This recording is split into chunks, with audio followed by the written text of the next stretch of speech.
आप सभी श्रोतागण को बिंदु तिवारी का सादर नमस्कार। मेरे YouTube चैनल पर आप सभी श्रोतागण का मैं हार्दिक स्वागत और अभिनंदन करती हूँ। आज के सेगमेंट में मैं आप लोगों के लिए जियोलॉजी यानी भूविज्ञान की कहानी पार्ट 32 लेकर आप लोगों के बीच में हाजिर हूँ। तो चलिए आइए जानते हैं आज की कहानी।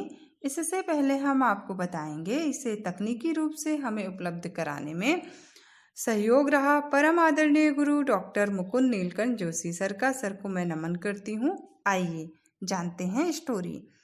देखिए, इससे पहले 31 पार्ट यदि आपने अच्छे से सुना होगा तो हमने यहाँ पर बर्नर की बात की थी। अब यहाँ पर उन्होंने काफ़ी कुछ बताया था, आप लोगों ने आपको जानकारी भी प्राप्त हुई।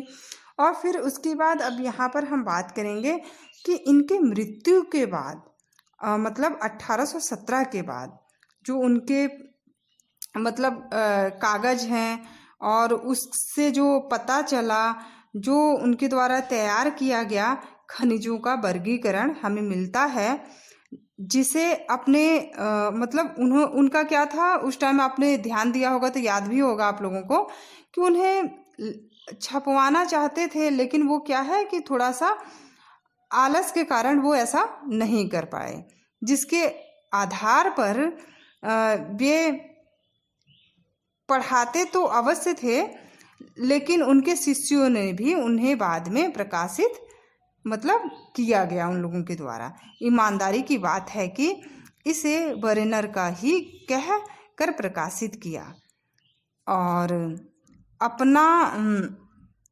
बताकर नहीं किया गया। नहीं तो हम जानते कि आज भी गुरुजी, उस्ताद, पिताजी या माताजी की लिखी अप्रकाशित कविताओं की कॉपी उनकी मृत्यु के बाद हाथ में आ जाए तो शिष्य, पुत्र या पुत्री उन्हें अपना बताकर मंच पर सुनाने लगते हैं।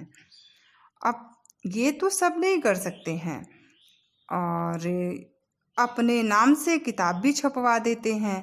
बिल्कुल ऐसा आज के वर्तमान समय में हम कह सकते हैं हो रहा है, लेकिन आज के टाइम में भी एक आध लोग ऐसे हैं कि जो कि इस तरीके की चीज़ें नहीं करना पसंद करते हैं। और बहुत सारे लोगों की ऐसी भी आदतें हैं कि फ्री में अपना नेम एंड फेम मतलब करने की कोशिश करते हैं बिना मेहनत किए। तो बर्नर के द्वारा दिए गए खनिजों के इस वर्गीकरण को पढ़ते समय कुछ बातों का ख्याल रखना होता है। एक तो यह कि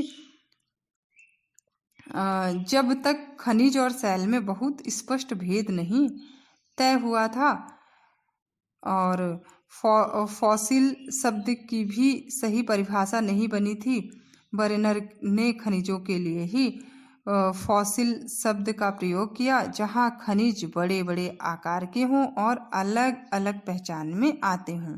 वहाँ तो ठीक, किंतु यदि किसी सेल में आँख से न दिखाई पड़ने वाले अत्यंत छोटे आकार के खनिज हों तो उसे सेल को भी खनिजों में ही गिन लिया गया, जो आज के हिसाब से गलत है।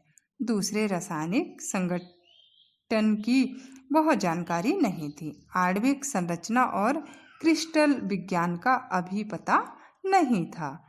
अब क्या होता है, बर्नर का यह वर्गीकरण आज की दृष्टि से एकदम क्या है, इसका कोई उपयोग ही नहीं है, निरुपयोगी है और ना कोई पढ़ता है ना पढ़ाता है। पर भूविज्ञान के विकास की कहानी में इसका बहुत बड़ा रोल है, इम्पोर्टेंस है, क्योंकि उस कहानी का यह एक बड़ा पड़ाव है। अब वर्गीकरण इस प्रकार है। अब देखिए, पार्थिव खनिज, ठीक है, फिर इसमें क्या है, हीरा है, जिप्सम है, सिलिका है। अब इसमें बर्नर ने सिलिकेट खनिज, क्वार्ट्ज, ओपल, स्पिनेल और कोरंडम के साथ ही ऑब्सीडियन जैसे सेल भी ले लिए। आज हम जानते हैं कि इनमें सब सिलिका के खनिज नहीं हैं। मिट्टी, इसमें हर तरह की मिट्टी के साथ अभ्रक भी सम्मिलित किया गया। टॉल्क, एस्बेस्टस और ट्रिमोलाइट सहित चूने के खनिज। नेक्स्ट, कार्बोनेट के साथ साथ फास्फेट सल्फेट भी। बेराइट है।